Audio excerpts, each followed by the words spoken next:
Hello students, welcome back again in the continuation of the chapter of March 2022। हम जो paper कर रहे हैं वो मार्च 2022 का पेपर हमने 25 MCQs बना लिए। अभी बाकी के 25 अभी हम बनाएंगे। तो let's start with the 26th MCQ, frequency of heterozygous gene in Hardy Weinberg principle. तो पॉपुलेशन जेनेटिक्स का सवाल, लास्ट टाइम हमने इक्वेशन लिखा था p square plus 2pq plus q square is equal to 1। तो यहाँ पे क्या पूछा है? हेटेरोजाइगस। तो हेटेरोजाइगस तो ये है, because this is homozygous dominant, this is going to be homozygous recessive. तो ये हेटेरोजाइगस है। तो correct answer is going to be 2pq।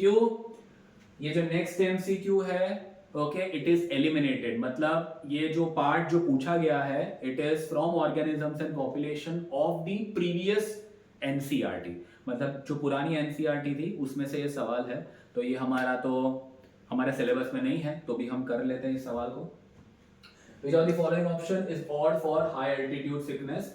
कि भाई ऊपर जाएंगे, मतलब जैसे जैसे जो है, ओके, जो बेस लेवल से ऊपर जाते हैं तो क्या क्या चेंजेस होते हैं बॉडी के अंदर। तो इसमें से ऑड मतलब कौन से चेंजेस नहीं होते हैं? तो atmospheric pressure is low at high altitude, yes. तो ये आंसर नहीं आएगा तुम्हारा, क्योंकि ऊपर जाएंगे तो प्रेशर कम ही होगा। Okay, insufficient availability of oxygen, definitely ये तो होता ही है।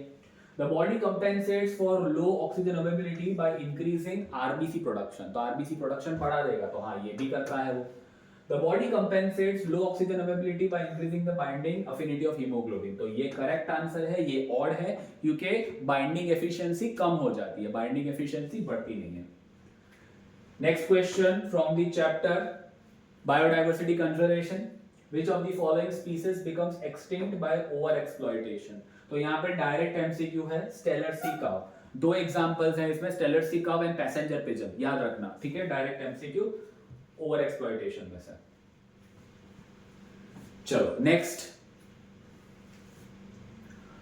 When responses are not limiting, मतलब कि भाई जितना भी रिसोर्सेज आप देते जाओ, ओके, जितना भी रिसोर्सेज आप देते जाओ वो अनलिमिटेड है। तो यहाँ पे रिस्पॉन्सेज नहीं, ये रिसोर्सेज है। So when the resources are not limiting, the plot is going to be J shaped curve, exponential curve हमें मिलेगा। So like this it is going to keep on getting increase, so exponential growth हमें यहाँ पे मिलना है, ठीक है। Easy MCQ एकदम। Next, how many biodiversity hotspots are there in the world? Okay, so over here MCQ है in situ conservation में से, in situ conservation from the chapter biodiversity. Biodiversity conservation में जो सब टॉपिक है, sub topic is in situ conservation. Okay, तो यहाँ पे जो है, ओके, बहुत ही ज्यादा इंपॉर्टेंट एमसीक्यू है ये, क्योंकि उसके अंदर टेक्स्ट बुक के अंदर क्या दिया हुआ है, इनिशियली 25 ओके हॉटस्पॉट्स थे, लेकिन वो 9 और बढ़ गए हैं। Okay, 9 is added more, total is 34। तो याद रखना, ओके, टेक्स्ट बुक के अंदर दिया हुआ है, वो लिखा है कि पहले इतने थे, पहले 25 थे, 9 और ऐड हो गए हैं, and that is the total becomes 34। so the correct answer is going to be 34, ठीक है। तो ये याद रखना। Restriction site of balm H1, तो यहाँ पे तो ये सवाल आता ही आता है, ओके, याद रखना। बाम H1 और साल1 टेट्रासाइक्लिन के लिए, PST1 and PVU1 ampicillin resistance के लिए, तो दोनों अल्टरनेटिवली पूछ लेते हैं। PBr 322 का डायग्राम, यहाँ पे जो है, अगर मान लो टेट्रासाइक्लिन रेजिस्टेंस बता दूं, ओके, तो यहाँ पे उसकी दो रेस्ट्रिक्शन साइट, साल1, बाम H1, और अगर एम्पिसिलिन है तो एम्पिसिलिन के लिए PST1 एंड PVU1। ओके, तो याद रख लेना है, PBr 322 का जो है ये सवाल है, क्लोरीन वेक्टर का सवाल ये, ठीक है। Which of the following is not palindrome? Palindrome मतलब जो मिरर इमेज बनाती है, ठीक है, जो मिरर सीक्वेंस है, यहां से पढ़ो यहां से पढ़ो सेम होता है। ओके, तो इसमें से कौन सी पैलिंड्रोम नहीं है? बायोटेक में से सवाल है, तो ये तो पढ़ लो। GAATTC, ये तो भाई अंडरस्टूड है। ओके, पूरा बायोटेक इसमें निकाला हमने। ओके, तो इको आ रहा है। नेक्स्ट सी देख लो, AAATTT, तो ये ऑप्शन नहीं आता, सी ऑप्शन भी नहीं आता, ठीक है, दोनों पैलिंड्रोम है। फिर GAC GTC, ओके तो यहां से पढ़ लो GAC GTC, तो यहां पे पैलिंड्रोम नहीं है। सेकंड ऑप्शन बी ऑप्शन देख लो, GTC GTC GAC GAT, तो correct answer is going to be B, ये पैलिंड्रोम नहीं है। ओके चलो 33rd MCQ, which bond linked polypeptide chain A and B the formation of insulin, ये भी last time हमें सॉल्व किया था, disulphide linkage A B disulphide linkage. Okay ये हमारा एक्टिव इंसुलिन है, अगर इनएक्टिव इंसुलिन है तो A B connected by the help of C chain, ठीक है, तो ये इनएक्टिव इंसुलिन हो जाएगा। सिंपल सा सवाल। Okay in which diagnosis okay of, अभी इसके अंदर हमें ट्रीटमेंट के लिए, डायग्नोसिस नहीं ट्रीटमेंट के लिए, in the diagnosis of which disease human protein alpha 1 antitrypsin is used, so it is used in emphysema. Okay तो ये direct MCQ, emphysema lung infection, lung disease, okay which is going to be taken place by the help of cigarette smoking and tobacco chewing. Okay next MCQ, which of the following system is not present in a bioreactor? Bioreactor सवाल biotech में से। Okay pH control system तो होता है भाई साहब, oxygen deliver system भी होता है, फोम कंट्रोल सिस्टम भी होता है, लाइट की कोई आवश्यकता नहीं यहाँ पे। Okay so light delivery system is not going to be there, right. Next MCQ from biotech applications, ये प्रिंसिपल्स एंड प्रोसेसेस में था, ये हमारा जो है it comes from applications chapter, biotech applications में से पूछा गया सवाल, which gene encodes the protein for controlling the cotton bollworm infection। याद रख लेना cotton bollworm and corn borer। cotton bollworm के लिए cry1AC cry2AB, ओके तो यहाँ पे cry1AC cry2AB, और cry1AB सिर्फ किसके लिए आएगा, cry1AB for corn borer infection, मक्कई के लिए, ठीक है। टॉपिक है हमारा पेस्ट रेजिस्टेंट प्लांट्स, बीटी वाला, ओके उसमें से सवाल है। Next in which step of PCR biotech principles and processes में से सवाल, प्राइमर को हम ऐड करेंगे, तो प्राइमर हम एनिलिंग स्टेप में ऐड करते हैं, बिकॉज डीनेचरेशन में क्या करेंगे, ये डबल स्टैंडर्ड डीएनए है उसे हम सेपरेट कर देंगे। Okay 2 single strands will be obtained, फिर उसके बाद यहाँ पे हम लगा देंगे प्राइमर। तो प्राइमर अगर हम लगा देंगे तो प्राइमर के द्वारा जो है तुम्हारा डीएनए पॉलीमराइजेशन रिएक्शन कंप्लीट होगा। तो यहाँ पे जो करेक्ट आंसर है, in which type of PCR primer attached to the template chain, it is annealing, तो correct answer is going to be B.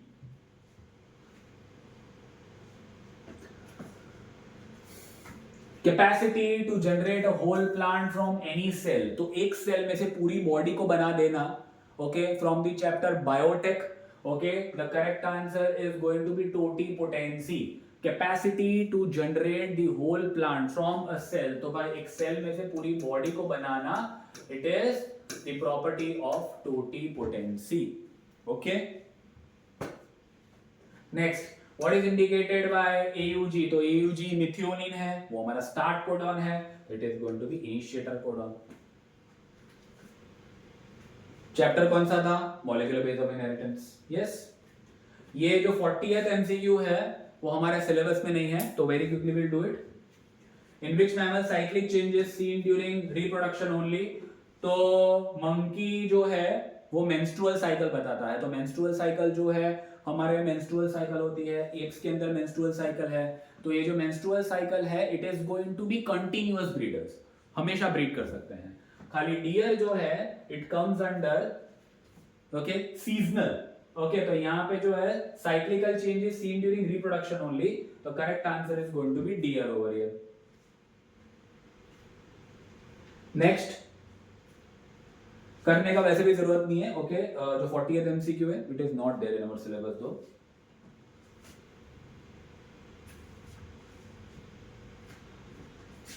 Next ploidy occurs in एक्सेल। Okay तो भाई एक्सेल की जो प्लॉइडी है वो क्या है, it is going to be haploid, and endosperm की जो प्लॉइडी है it is going to be triploid. तो हेप्लॉइड और ट्रिप्लॉइड, ओके ये आएगा correct answer. Sexual reproduction in flowering plant में सवाल सिंपल है, एक्स सेल जो है वो हेप्लॉइड है, एंडोस्पर्म जो है वो ट्रिप्लॉइड नेचर का है। Example of a dioecious plant, दो अलग अलग प्लांट्स हैं, okay, having male flower and female flowers separately present, ठीक है। तो डायशियस प्लांट है, ओके। तो डायशियस प्लांट में जो एग्जांपल है वो पपाया का है, okay. Again from the chapter sexual reproduction flowering plant, ये 43rd भी sexual reproduction flowering plant.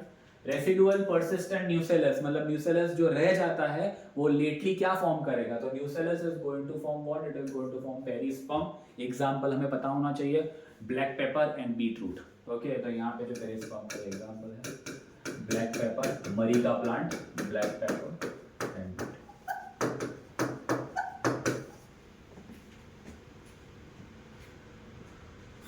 Next fertilization takes place in the ampullary region में होगा। ह्यूमन रिप्रोडक्शन में से सवाल, फर्टिलाइजेशन किधर होता है हमें पता है, फैलोपियन ट्यूब के अंदर, लेकिन फैलोपियन ट्यूब में कहां, तो it takes place at isthmus ampullary junction. तो यहां पे सिर्फ एम्पुला दिया हुआ है, तो correct answer is ampullary region. Which hormones produced in women only during pregnancy? बहुत ही सिंपल सा सवाल है, from the chapter human reproduction, from the topic pregnancy and embryonic development. The correct answer is going to be HCG, HPL and relaxin. Direct सवाल है ये, okay, कर लेना।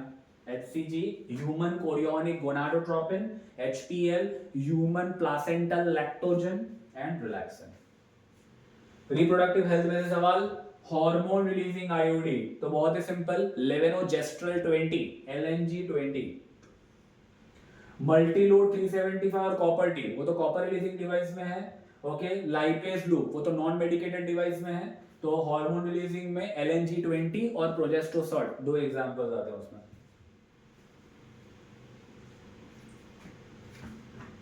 चलो तीनों तीन जो सवाल है, it is coming from which chapter, reproductive health, easy सा chapter है। which technology the embryos with more than 8 blastomeres transferred into uterus to complete its further development। तो ये सवाल है IVF का, ओके, इन विट्रो फर्टिलाइजेशन। तो in vitro fertilisation में हमारे पास पता ही है कि भाई या तो वो जिफ्ट हो सकता है या तो वो IUD कर सकता है। तो अगर ब्लास्टोमियर जो है वो 8 से कम है तो हम उसको क्या करेंगे, वो एम्ब्रियो को हम फैलोपियन ट्यूब में ट्रांसफर करेंगे, तो वो जिफ्ट हो जाएगा, जाइगोट इंट्राफैलोपियन ट्रांसफर। लेकिन if it is going to be more than 8 blastomere stage, जैसे सवाल में पूछा है 8 ब्लास्टोमियर स्टेज से ज्यादा है, तो it is going to be transferred directly into the uterus, तो इंट्रा यूट्राइन ट्रांसफर। तो correct answer is going to be IUT, ठीक है। Correct option from the given of the following. तो यहाँ पे देखो, MTPs are considered relatively safe up to 12 weeks, पहले जो 12 वीक होते हैं, मतलब पहला trimester, definitely MTP safe at that time. तो correct answer is going to be A only. दूसरे ऑप्शंस पढ़ लें। All sexually transmitted diseases are curable? No. Viral diseases are not curable. HIV/AIDS हो गया, okay, वो difficult है, okay, it cannot be cured. Vaults are used by males in barrier method? No, it is used by females. Second trimester abortion are much more safe up to 12 weeks, so no, ये answer भी नहीं आएगा, ये answer भी नहीं आएगा। Second trimester वाला जो अबॉर्शन है वो डेंजरस होता है, okay. so the correct answer is going to be A. Next, 49th question, in which period of menstrual cycle chances of fertilization are very high in women? Okay, so ये तो बहुत ही ज़्यादा simple सा सवाल है, okay, from natural methods of contraception. So chances of fertilization 10 to 17 days में high हो जाएगा, answer is going to be C. Okay, last MCQ from the chapter molecular ways of inheritance. What will be the anticodon on tRNA if DNA template is having ATG? ध्यान से करना भी, DNA template जो है उसका जो है ATG है, template मतलब 3' to 5', ओके। फिर उसके बाद अगर हमें इसकी RNA बनानी है, मतलब mRNA बनाऊंगा इसमें से मैं, तो mRNA कैसे बनाऊंगा, ओके, बहुत ही सिंपल, ओके, 5' to 3' इसकी पोलैरिटी हो जाएगी, तो वो जो हमारा टेम्पलेट है वो टेम्पलेट क्या होगा, टेम्पलेट कॉम्प्लीमेंट करेगा RNA को। तो अगर यहाँ पे A है, if it is going to be A over here, यहाँ पे क्या होगा, यहाँ पे U हो जाएगा, बिकॉज तुम देखो नॉर्मली DNA के अंदर क्या होता है, T होता है, A के सामने T लगता है, लेकिन यहाँ पे हम क्या कर रहे हैं, यहाँ पे जो है हमारे पास RNA है। और सिंपल कर देता हूं तुम्हारे लिए, और सिंपल कर दूं, ये तुम्हारा टेम्पलेट है डीएनए का, ये तुम्हारा कोडिंग है डीएनए का। तो यहाँ पे टेम्पलेट में क्या दिया हुआ है, it is going to be ATG. Okay, so over here, if this is going to be ATG, okay, the complementary strand is going to be what? The complementary strand is going to be TAC. Okay, now अभी जो है, okay, what we have to do from here, we need to make the RNA. Okay, what do we need to do? We need to make the RNA. So as we need to make the RNA over here, ठीक है, यहाँ पे हमें RNA बनाना है। तो यहाँ पे हमें आरएनए बनाने के लिए इसको, ये जो है वो कौन सी स्ट्रैंड हो जाएगी, ये स्ट्रैंड हो जाएगी हमारी कोडिंग स्ट्रैंड। तो कोडिंग स्ट्रैंड में से बहुत सिंपल हो जाएगा। करना क्या है, यहाँ पे टी है तो यहाँ पे लगा लो यू, यहाँ पे ए है तो यहाँ पे लगा लो ए, और यहाँ पे सी है तो यहाँ पे लगा लो सी। ठीक है, तो यहाँ पे हमें पूछा क्या हुआ है, हमें ढूंढना है एंटीकोडॉन ऑफ एमआरएनए। तो यहाँ पे तो हमारा ये हो जाएगा कोडॉन, यूएसी तो क्या हो जाएगा, हमारा कोडॉन हो जाएगा। अभी उसका एंटीकोडॉन कैसे बनेगा, सिंपल, यूएसी है तो यू के ए हो जाएगा, ए है तो यू हो जाएगा, एंड सी है तो जी हो जाएगा। तो correct answer is going to be A U G. ठीक है, so over here we have completed all the MCQs from the paper. Revise well. Meet you in the next lecture series. Okay, till then take care. ध्यान रखो अपना, पढ़ाई करो और सावधान रहो। अभी जो है खाने पीने पे ध्यान दो। ओके, बहुत ही ज़्यादा आवश्यक है, because you cannot this thing eat outside right now. So take care. Meet you in the next lecture. Bye bye.